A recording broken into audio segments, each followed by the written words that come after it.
My fur stands on end, feeling like cold needles, as I watch Martha Robinson's wedding dress jar. The fabric smolders where her palm pressed against it, not burning but crumbling like old ash under her touch. I see the burn mark, black and jagged, spreading through the lace as if the dress itself is dying. Martha doesn't hear the gas leak hissing through the floorboards. She feels it, a high-pitched vibration in her bones, a tremor through her soles. The air tastes of copper and burnt hair, thick enough to choke on. The jar of teeth rattles violently on the attic's splintered floor. Human teeth, all of them, embedded in a glass jar that shakes like a dying heart. I watch Martha's foot drag across the wood, dragging the severed foot behind her. The teeth in the jar rattle faster, sharper. Clack, clack, clack! The sound echoes in my skull, a metallic rasp against the gas leak's hiss. Martha's wedding dress smolders, a black stain spreading across the floorboards. She doesn't look up. She can't. Descartes! The gas leak hisses louder now. Not sound, a pressure in the air, a vibration that makes my fur stand straighter. The attic smells like a campfire gone wrong, like hair singed at the roots. Martha's foot drags over splinters. Wood catches in her skin. I smell it, the wet, iron taste flooding her mouth. She doesn't spit it out. She swallows it. Clack, clack, clack! The teeth jar rattles harder. Martha's foot jerks. I see the teeth now. Not just one. Dozens. Human teeth. They pierce the wood, embedding deep into the floorboards. Martha's foot is caught in the teeth. The jar's lid shatters. Teeth scatter like marbles while embeds itself in her foot deep. The others sink into the wood like nails. Martha's foot is still. The gas leak hisses, 1,000 tiny needles pricking the air. The attic smells of copper and burnt hair. The jar lies empty, glass shards glittering like broken ice. Broken ice! Martha's wedding dress smolders on the rack. The fabric crumbles to ash. The teeth in Martha's foot sink deeper. Clack, clack, clack. The gas leak hisses. The attic air tastes of wet iron. Martha doesn't move. The teeth are in her foot. The jar is empty. The wedding dress is ash. The gas leak hisses. The floorboards vibrate. Human teeth pierce Martha's foot, embedded deep in the attic floor. The splintered wood gave way under her weight. A soft crunch she lost in the rising wine. Not a sound exactly. A vibration. She pulled, and the teeth resisted, snagged on the grain, on something deeper. Each tug sent a tremor through her foot, a sickening pulse that resonated up her leg. The scent of copper thickened, clinging to the back of my throat. It wasn't the metallic tang of fresh blood, though. This was older. Rust, something ancient and buried. She didn't cry out. Not a sound escaped her lips. Just a tightening of the jaw, a flexing of the muscles in her calf as she wrenched again. More teeth came loose, rolling across the floorboards with a dry tick. Tick, tick. Small ivory shards amongst the ash of the dress. The smell of burnt lace mingled with the iron, creating a cloying sweetness that made my whiskers twitch. I pressed closer, not for comfort, but for information. Her movements were slow, deliberate, as if each action was a calculation, a problem to be solved. The floorboards groaned under the strain. A network of cracks spider-webbed around her foot, a dark map of the house's age. The gas leak, or whatever it was, intensified. Not a hiss, but a keen edge to the air, like static before a storm. My fur, already prickling, stood rigid, each strand a tiny needle against my skin. She ignored it, focused solely on the task. The teeth, the wood, the pressure in her foot. Finally, with a sickening rip, the last of the teeth relinquished their hold. A wet sound, a slickness. She sat back on her heels, examining the damage. The sole of her foot was a mess, not torn, not exactly more, eroded. The skin had given way, as if dissolved, a glistening raw patch of flesh. She didn't flinch, didn't even seem to register the injury. Her gaze tracked the source of the vibration, the high-pitched whine that now dominated the attic. It led to a section of floorboards, warped and discolored, beneath the eaves. A rusted pipe, barely visible, snaked along the rafters. The metal was pitted, corroded, weeping a dark, viscous fluid. The hiss grew sharper, more insistent, 1,000 tiny needles pricking the air. She reached for it, her hand trembling only slightly. I watched, a knot forming in my chest. Not fear, not exactly frustration. This wasn't logical. This wasn't Tweed right. She was moving with a strange, detached calm, as if sleepwalking through a nightmare, and I, a creature supposedly outside the boundaries of this reality, felt powerless to intervene. A glitch in the matrix, they called me, a passive observer. But even a glitch can sense a fracture, a tear in the fabric of things. Her fingers brushed the pipe, and a plume of steam erupted, blindingly white against the charcoal and ash of the attic. Whooshed. The sound was immediate, violent, a serpent's exhale. Scalding vapor lashed across her face, her neck, her ear. She recoiled, a strangled gasp escaping her lips. But she didn't scream, didn't cry out in pain, just a shudder, a momentary tremor that ran through her body. The steam billowed, obscuring everything in a swirling cloud. The smell of burnt hair intensified, acrid and choking. The floorboards vibrated violently, rattling the few remaining shards of glass from the broken jar. The hiss became a roar, a deafening shriek that pressed against my eardrums. I flattened myself against the floor, my eyes squeezed shut, trying to filter out the chaos. When the steam began to dissipate, it revealed a horrifying sight, her ear or what was left of it. The skin was blistered, raw, glistening with moisture. The flesh had begun to peel, to slough off, revealing the cartilage beneath. It wasn't a clean burn, it was dissolving, as if the steam itself had been an acid, eating away at her flesh. The steam continued to hiss, a relentless, scalding torrent, and the sound was deafening. The attic air tasted of copper and something else, something acrid and burning. Martha didn't move, she didn't flinch, she simply stared into the swirling steam, her eyes vacant, her expression unreadable. The hiss intensified, louder, sharper, a searing brand against the silence. The hiss was a living thing, a serpent's breath against my skin. I pressed my ear against the rusted pipe, the vibrations of frantic pulse against the bone. Not a comfortable warmth, but a frantic tremor, mapping the attic's contours in a language I didn't understand but felt in my teeth. The wood groaned beneath my weight, a low, guttural complaint. Above, the eaves dripped a viscous, black fluid that smelled of something ancient and wrong. My fur prickled, each strand a tiny filament of dread. I crouched lower, a shadow amongst shadows, watching her, Martha. She didn't flinch from the hiss, didn't recoil from the scalding spray.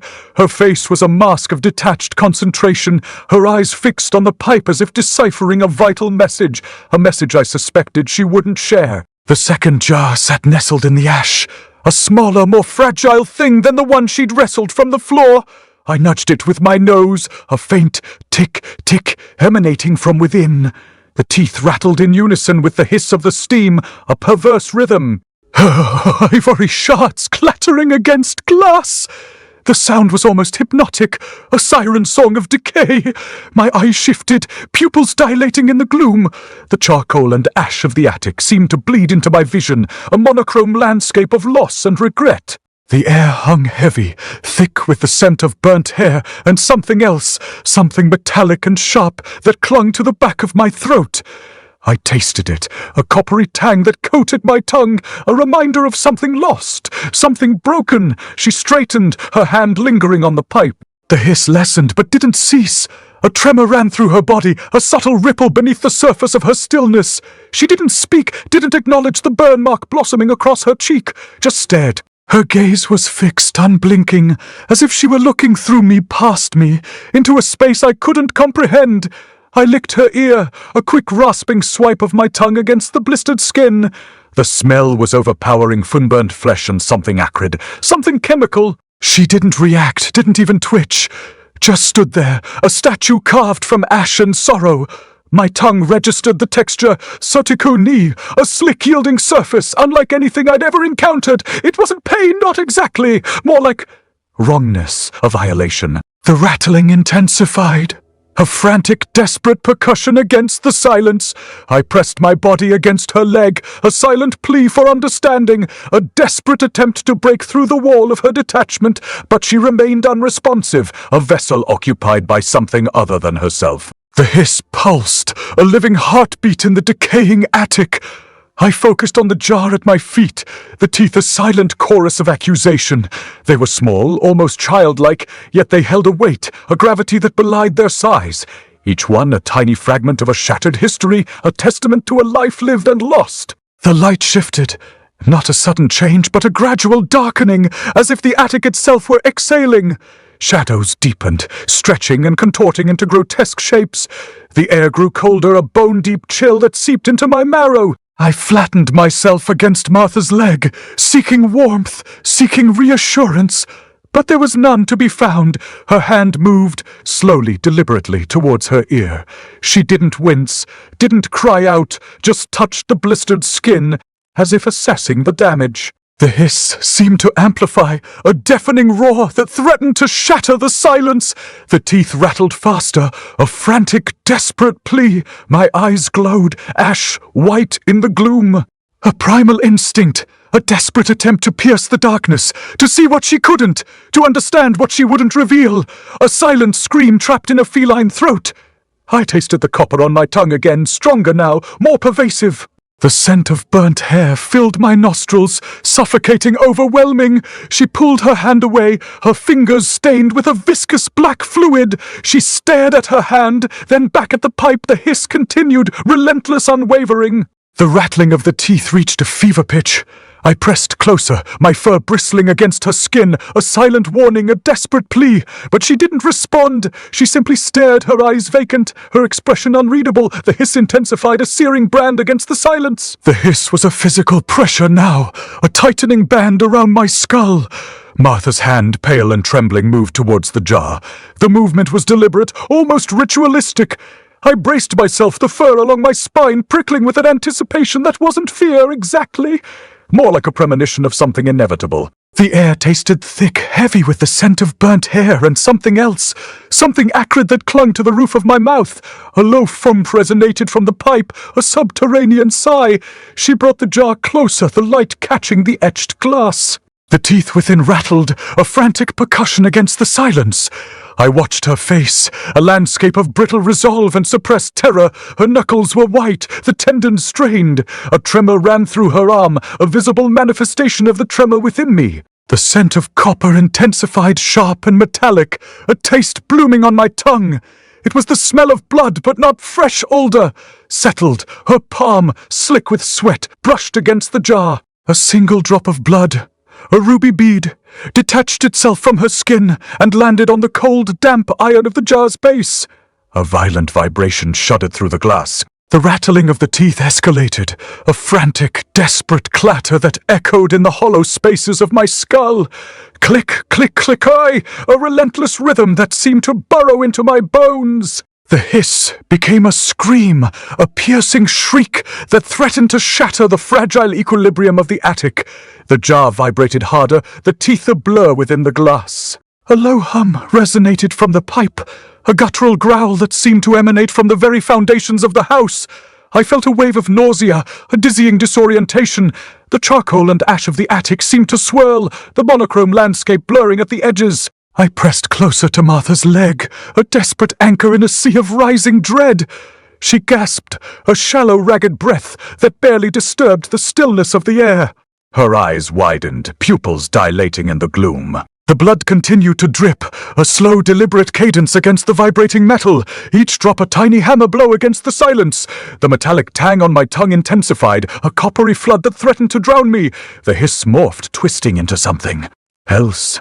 A distorted echo of a human voice, a whisper too faint to comprehend, but undeniably present. The vibration intensified, the jar trembling violently in Martha's hand.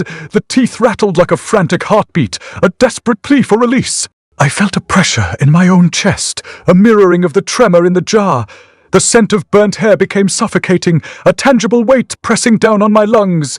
The attic seemed to shrink, the walls closing in, the shadows deepening into impenetrable blackness.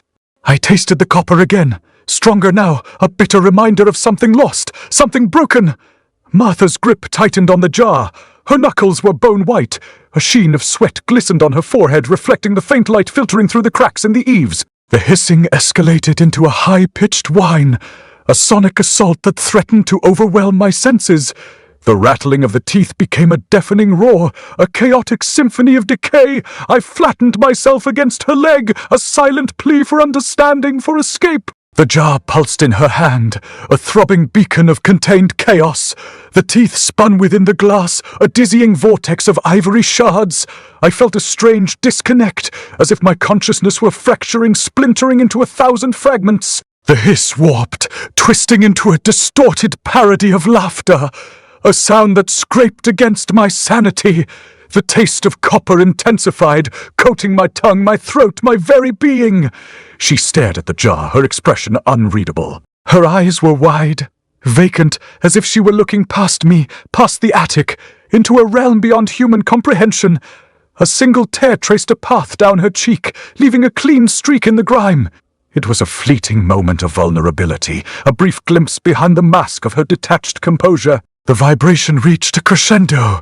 The jar shuddered violently in her hand, the teeth rattling with a force that seemed to defy the laws of physics.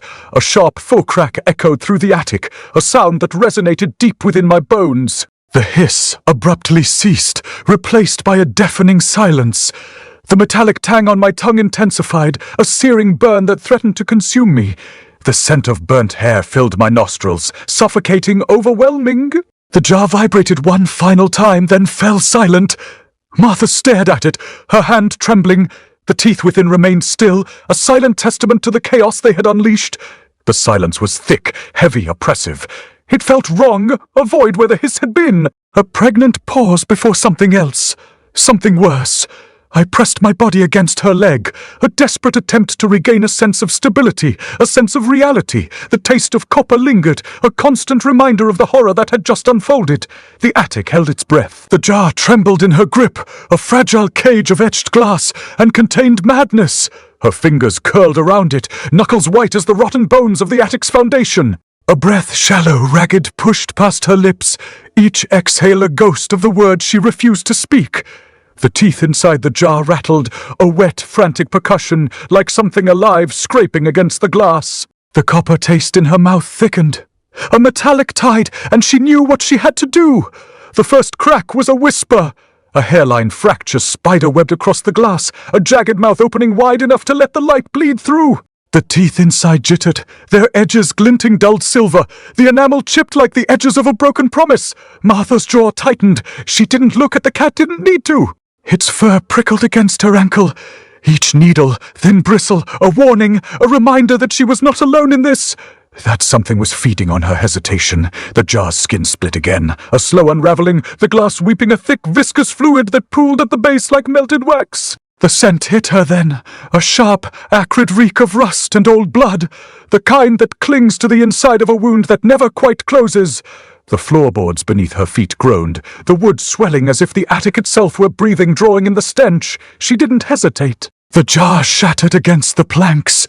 A wet thud echoed through the attic, the sound of teeth sinking into the grain, the glass fracturing into 1,000 jagged shards. The ivory fragments glistened, each one slick with a sheen that wasn't water, wasn't blood, something thicker, something that clung to the wood like a second skin. The floorboards trembled, the moisture seeping in like ink through blotting paper, the wood darkening at the edges as if the very fibers were drinking it down. A low, wet to filch filled the air. The teeth didn't lie still. They twitched. A single fragment lifted, its jagged edge glinting as it tilted upward, as if seeking the light, then another and another. The jar's contents weren't just teeth. They were a mouth unhinged, a grin carved into the wood, its jagged edges drinking in the damp. Martha's breath hitched, the floorboards beneath her shifted. A slow, rhythmic tweak-creak echoed through the attic. The sound of something giving way, something that had been buried for a long time. The wood warped, the grain splitting open like a wound, the cavity beneath the attic floor gaping wide. A dark moor yawned upward, the edges of the hole slick with the same glistening moisture that soaked the teeth. The scent of copper deepened, rich and metallic, the taste of it flooding her throat. The cat's fur stood on end. She could feel it. The vibration of the attic's pulse, the slow, deliberate throb of something waking beneath the floor. The wood groaned again, the planks bending upward like fingers curling into a fist. The cavity yawned wider, the darkness within a void that seemed to breathe to hunger. Martha's hands were still. The teeth in the wood twitched again, their edges glistening, drinking in the moisture, the blood, the life that seeped from the attic's wounds. The floorboards split further, the cavity beneath the attic floor now a gaping mouth, waiting, and then a sound. A wet, tearing cripeth, the sound of fabric giving way, of something vast and unseen stretching, expanding. The attic shuddered. The walls pulsed, the cat's fur bristled against her skin, a storm of needles, a warning she couldn't ignore. The floorboards bent upward. The cavity beneath the attic floor now a chasm, a threshold into the dark, and something was rising. The cavity swallowed me whole, its maw yawning wider as I descended into its dark throat. The cat's fur prickled against my fingers, each needle-thin bristle a warning, an alarm blaring in silence only I could feel. My heart thudded against my ribs like a caged beast, each beat echoing through the attic, the sound of it drowning out the hissing steam that seemed to follow us down. The walls of the cavity were slick with moisture, the wood drinking it up like blood-soaked sponge. The scent was thick here, copper and fresh blood, the kind you'd smell at a butcher's before they start their work. It coated my tongue, clung to the back of my throat, made me gag on each swallow. The cat squirmed in my grip, its fur turning from cold needles to hot embers against my skin. I could feel it, the dread building inside me, feeding off my fear like some insatiable parasite. The cat was more than just a companion down here. It was the embodiment of that dread, growing stronger with each passing second. My boots sank into the damp floorboards as we descended further. They squelched underfoot, the wood softening like rotting flesh. Each step felt like wading through mud, my feet sinking deeper and deeper until I feared they'd never come out again. The cat's fur grew hotter still like a coal burning in my palm, and then it happened. A whisper of sound, a gasp of wind through the cavity, as if something was inhaling. The air around us shifted, the pressure changing like before a storm breaks open, and then came the sound, the heavy canvas tearing but amplified, echoed within this confined space until it felt as though the very fabric of reality was being ripped apart. The cat's fur turned to ash in my hand. One moment it was there, a writhing mass of black needles, and the next it was gone, its weight disappearing, leaving behind nothing but a cloud of fine grey powder. It sifted through my fingers like sand, each grain hot against my skin before cooling instantly, turning cold and lifeless. I stared at what remained, at the ashes clinging to my palm, at the empty space where the cat had been, and felt something inside me snap. A hysteria bubbled up from within, threatening to boil over into screams that would echo through this godforsaken house until they drew whatever was feeding on us out of its hole. But I didn't scream. Not then, anyway. Instead, I fell silent, my breath catching in my throat as a new sound reached me, a rhythmic thump, like footsteps approaching from the darkness ahead. The sound grew louder with each beat, echoing through the cavity until it seemed to pulse around us within us. And that is when I saw it. The source of the light we'd been following down here, a Napoleonic gas lamp sitting atop an antique wooden box. Its wick burned steadily despite there being no fuel left in its reservoir, burned not with oil or wax, but something else entirely, human hair. The scent was unmistakable now, a burnt, acrid reek that filled my nostrils and coated the back of my throat until I could taste it on my tongue. It clung to me like a second skin, made me feel unclean, violated. The lamp cast its light upon something else, too, the words etched into the lid of the box beneath it.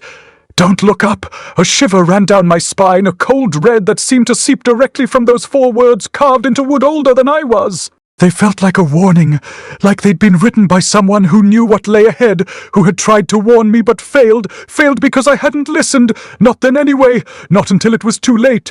But now there was no choice left but to look up and see whatever waited for us in the dark beyond that light. The diary pages clung to my fingers like dead skin, resisting as I tried to peel them apart. Each tear echoed in the attic stillness, the sound of wet parchment parting ways, a symphony of regret played out on paper yellowed with age and shame. My heart pulsed in time with it, each beat echoing the ripping sound until I felt like my chest would split open. The scent of old paper filled my nostrils, mingling with that damned burnt hair smell that seemed to permeate every corner of this godforsaken house. It was as if the very air here had been tainted by whatever force had ripped apart reality and left us trapped in its wake. I paused, listening for any change in the rhythmic thump, thump echoing through the cavity ahead. But it remained constant, a metronome counting down to some unseen finale I couldn't quite grasp, but knew was inevitable nonetheless. My eyes scanned the words on the page before me, for mistake. One simple word, yet it felt like a boulder crashing onto my chest, stealing what little breath I had left. How many times had I written that same word in these pages? Too many to count, a testament to my regret, carved into ink and paper with more fervor than any love letter ever penned. A chill ran down my spine, not the cold dread I'd grown accustomed to here, but something else entirely. Nostalgia, maybe, or perhaps just the ghost of memories past haunting me like a spectre. Either way, it felt strange, unnatural, even in this place where horror reigned supreme and comfort was nowhere to be found. I continued tearing at the pages, each one revealing more of my past than I cared to remember. Letters unanswered, invitations thrown away, photographs torn apart, all leading up to that fateful day when everything changed forever. When I made Sweddy the fine mistake, the one that had led me here to this attic with nothing but regret and a cat turned to ashes in my palm. The cat's fur might have been cold needles once, warning me of the dread building inside me, feeding off my fear like some insatiable parasite. But now it was gone, turned to ash by whatever force had taken hold here, and all that remained were its warnings echoing unheeded through this godforsaken house. My fingers grew slick with sweat as I tore into another page. The paper seemed almost alive under my touch, fighting back against the intrusion even as it surrendered piece by piece to my relentless assault. Each tear brought forth more memories, each one sharper than the last, a blade twisting in an open wound that refused to heal. And then came a sound, not quite like any I'd heard before, but familiar nonetheless, heavy canvas tearing, amplified and echoed within this confined space until it felt as though reality itself was being ripped apart once again. Only this time there was no cat's fur turning to ash. Instead, the diary began to burn, a slow dance of flame creeping across its pages like some unseen hand had reached out from beyond our world and ignited them. I watched in horror, mesmerized by the flames as they consumed my past one page at a time. The scent of burning paper filled my nostrils, mingling with that burnt hair smell until I could taste it on my tongue, a bitter reminder of all that had been lost along the way. The fire spread quickly.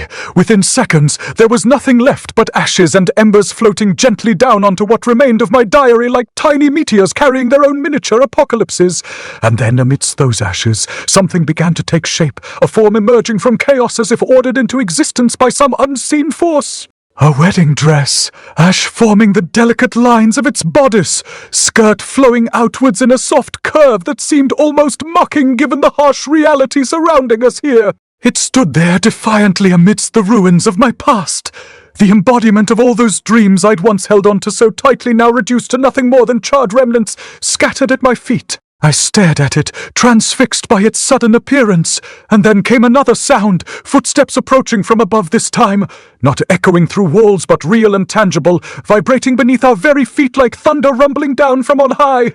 And with them came a voice, the one I'd heard whisper, "Don't look up," in that empty room all those months ago when everything began. Now it was back, and louder than ever before, commanding me once again to follow its lead even as fear clawed at my insides, urging caution instead. But there could be no hesitation now, not with the cat turned to ashes, and whatever force had taken hold here growing stronger by the second. So I did what any sensible person would do faced with such a choice. I ignored it entirely, and started climbing back up towards that voice calling out from above us in this godforsaken house, where nothing made sense anymore except perhaps one thing. The fact that sometimes, even when you know better, all you can do is keep moving forward into the darkness. The gas lamp flickered, its brass frame groaning like a dying beast. The sound of tearing canvas not just in my ears but in my bones, each jagged rip vibrating through the attic's rotted timbers as if the very structure were unraveling. My throat burned with the words I'd forced down earlier, the ones that had clawed their way out in a scream, raw and unfiltered, bouncing off the sloped ceiling in a cascade of echoes. The air reeked of copper and something worse, burnt hair and the acrid tang of ozone, the scent of a reality fraying at the edges. My fingers twitched, the ashen residue of the cat's fur still clinging to my skin like a curse, needles of cold pricking at my wrists. It had been here all along, hadn't it? Not just a cat, but a glitch, a parasitic fragment of whatever force had warped this attic into a pocket of something else, and now it was feeding. The walls, the rippled teen. Not shifted, not warped, rippled, like the surface of a pond disturbed by a stone, the plaster and wood distorting in slow, wet waves, the grain of the wood stretching and contracting as if reality itself were being pulled taut. The gas lamp's flame stretched unnaturally, elongating into a sickly blue tendril before snapping back with a sound like a whip crack, the light flickering in time with the walls heave. My breath hitched. The cat, if it could still be called that, was no longer on the floor. It had dissolved into the air, its form unraveling into threads of darkness, the needles of its fur dispersing like soot on a gust of wind. But I could feel it pressing against the inside of my skull, a weight of dread coiling around my thoughts, feeding on the fear I'd screamed into the void. I opened my mouth again, but no sound came. The walls pulsed, the ripples accelerating, the air thick with the scent of scorched metal and something older, something that smelled like the inside of a coffin. The canvas above me tore with a sound like a man's scream. The fabric unraveling in slow motion, threads snapping like guitar strings. My hands flew to my ears, but it was too late. The attic wasn't just breathing. It was singing, a low, resonant hum that vibrated through my teeth, through my fillings, through the marrow of my bones. The hum built, a crescendo of distorted sound. The walls now moving in sync, the ripples deepening into troughs of darkness, the light bending around them like water around rocks. I backed away, my heels catching on something wooden planks, warped and slick with something dark. Not blood! Worse, the cat's fur, still clinging to my fingers, burned like ice. I tore my hands apart, the ashen residue flaking away, and the walls screamed, not with sound but with pressure. The air pressing inward, my chest caving under the weight of it, my lungs struggling to draw breath. The gas lamp's flame twisted into a spiral, the blue tendril coiling around itself like a serpent's tongue, tasting the air for my fear. I could see it now. The glitch wasn't just in the walls, it was in Footy May. My reflection in the dust-coated window wasn't mine. The face, staring back, was gaunt, hollow-eyed, its mouth stretched too wide, the skin peeling back from the bones in strips, revealing the glint of teeth beneath, teeth that weren't mine. The walls rippled faster, the attic's dimensions shifting, the space expanding and contracting in violent pulses. The gas lamp's flame snuffed out with a hiss, plunging me into darkness so absolute it foreat, the absence of light pressing against my eyelids like a physical weight. And then, a sound, not a scream, not a whisper, a farluf, wet and guttural bubbling up from the depths of the attic, from the space between the floorboards, from the hollows in the walls. It wasn't human.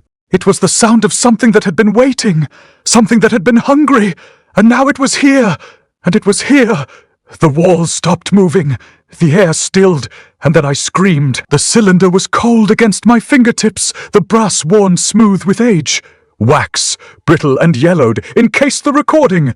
A hiss, a frantic, desperate expulsion of air, filled the room as I cranked the mechanism. It was Martha Robinson's voice, strained and reedy, battling against the inherent limitations of the technology. The gas leak she'd noted had been particularly acute that evening. A persistent whine, a metallic rasp against the silence of the attic. I adjusted the amplification, the hiss sharpening, becoming almost painful. The charcoal dust coating the laboratory table seemed to vibrate with the sound. Martha's voice, though filtered, was undeniably hers. The cat, it was watching me, always watching.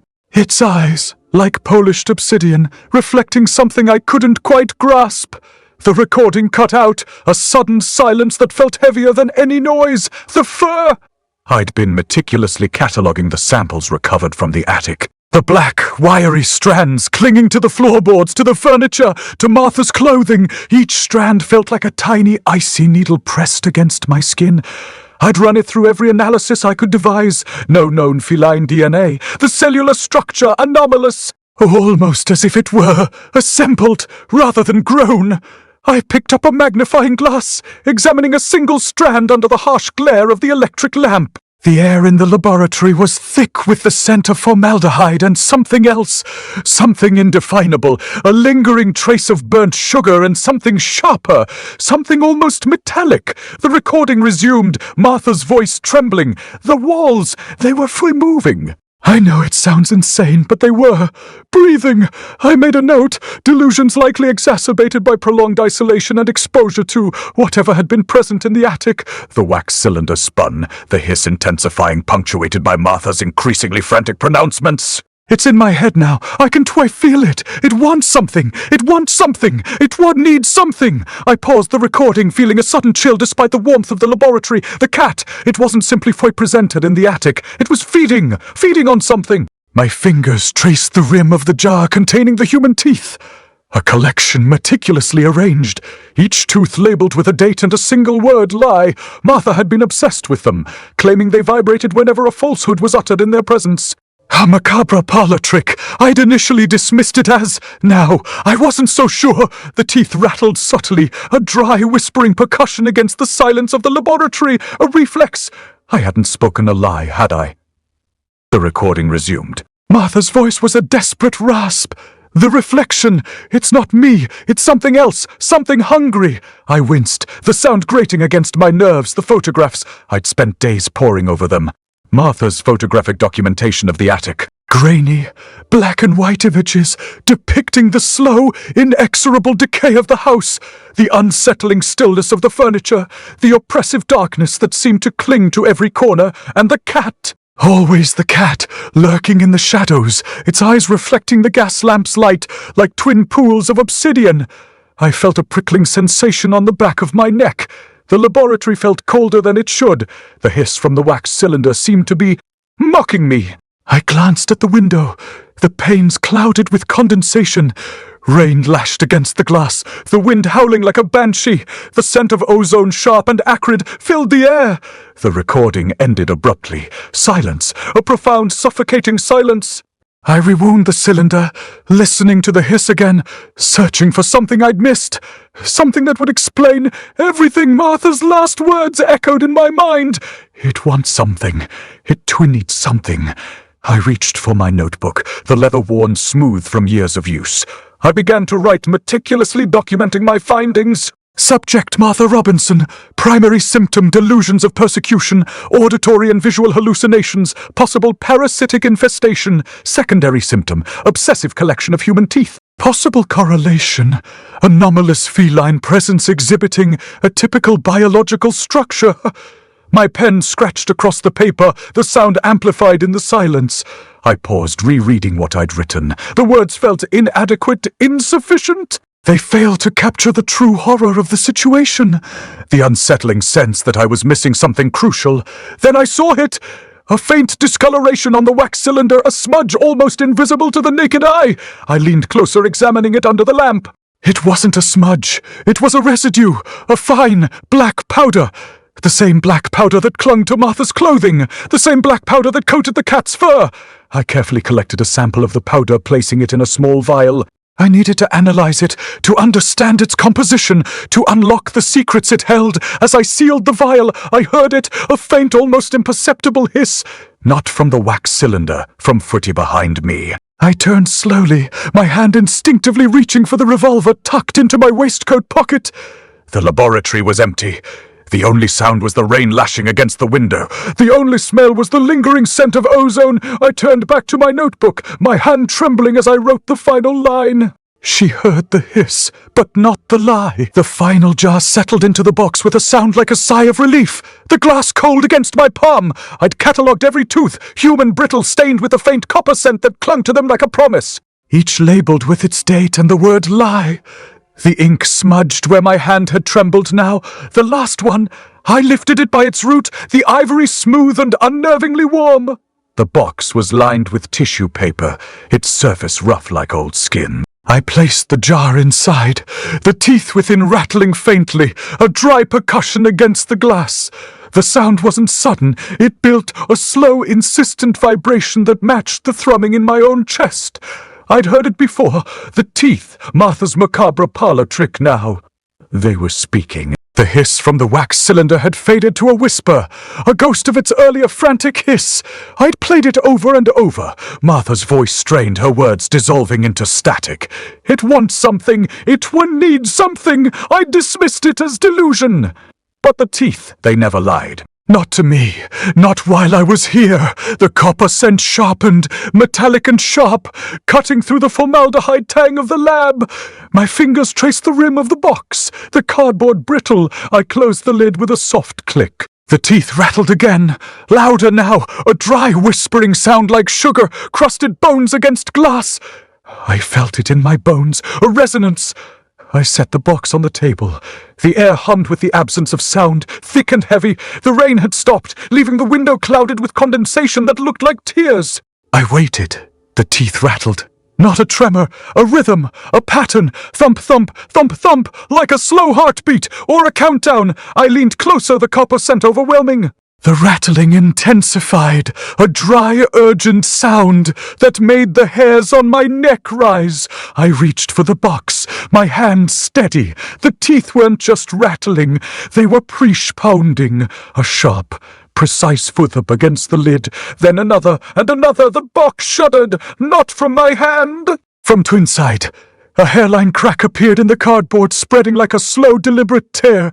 I heard it a sound like wet parchment, tearing soft but final. The crack widened, the teeth rattled harder, a dry, desperate percussion. Then the lid exploded outward, not with force, with inevitability. The cardboard tore apart, and the teeth shot from the box, not flying, but flea-moving, as if pulled by an unseen hand. They were everywhere in the instant, in the air, on the table, in my own shadow. I saw them first in the corner of my eye, then felt them. A sharp, moist puncture on the sole of my foot. Then another, and another. The teeth embedded themselves with a sound like tiny, precise sinks into the soft flesh, each one finding its mark. I looked down. The teeth were there, blackened points of ivory, sinking into my skin, their edges catching the light. The copper scent was everywhere, sharp and wet. I didn't feel pain, I felt the teeth tulling. The way the teeth had always pulled, seeking the lie I'd carried. The last thing I heard was the dry, rhythmic rattling, now a steady, wet whisper against my own skin. The teeth embedded themselves in the investigator's foot.